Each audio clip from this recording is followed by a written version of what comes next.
Hey guys, welcome back to the WODdoc Project 365, episode 1154. Guys, if you're following along on YouTube, please jump on over to the WODdoc.com. Check out all of our full-length videos.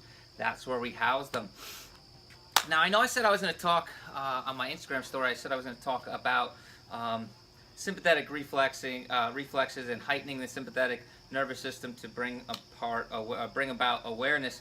But I was having some fun today with these handstand walks into handstand push-ups, and I really like them, so I kind of just wanted to highlight them today. Not a whole bunch of instruction, not a whole bunch of in-depth instruction, at least. If you want to look at that stuff, you can go back to and Google any of the stuff that I do at handstands or do any of the stuff that I do at handstand push-ups. But more, it was about the reason why I chose to do this. One, it was fun, but also the complexity of gymnastics. Handstand walks themselves are difficult. I'd put them in a tier higher than doing handstand push-ups.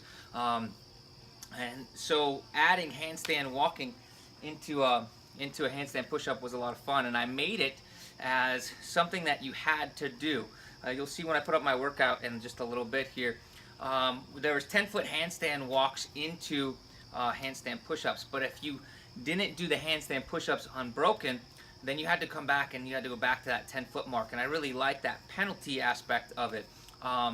And with that, we were able to take complexity of the gymnastics movements, a stronger complexity or higher complexity, into the handstand push-up, which is a little bit less of a complexity, put those together and allow them to work together in this very sweet little exercise routine. Okay, so one, I'm just going to show you basically exactly what we did, and then I'm going to go over just a couple tips that I want to give you guys. Okay, so handstand was like literally all we did was a handstand. Oh, little kitten away. Excuse me, little kitten. So one, which just literally, we're just doing a handstand. I'm not going to be able to show you the whole 10 feet here, but you'll get what I'm saying.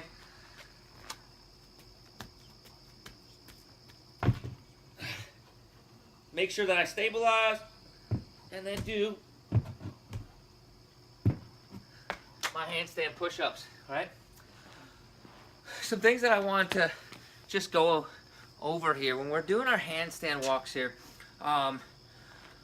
we want to make sure, especially when doing it something like this, that of course if we're starting out and we're not super good at handstand walks yet, we have to make sure that we have a spotter because we're walking into a solid object, okay? So if you guys choose to do this, do it, but have a spotter at first, so that way you don't tumble into the wall and possibly get hurt. But two, try to, and I know that it's really hard not to look at where you're going, but try to only look forward as far as you normally do when you do any other handstand walks, because if you start looking for the wall, you're going to arch your chest up, and then it's going to make my feet have to arch even more. I turn into this big scorpion type of walk, all right, which isn't the easiest to be able to do. So avoid looking towards the wall until it just comes into view naturally. Second is super important when we get into our handstand push-ups that we're making that triangle, right? 1, 2, 3 points of support, especially because we're going to be a little bit more tired going into those handstand push-ups than we normally would be if we just flipped up, okay?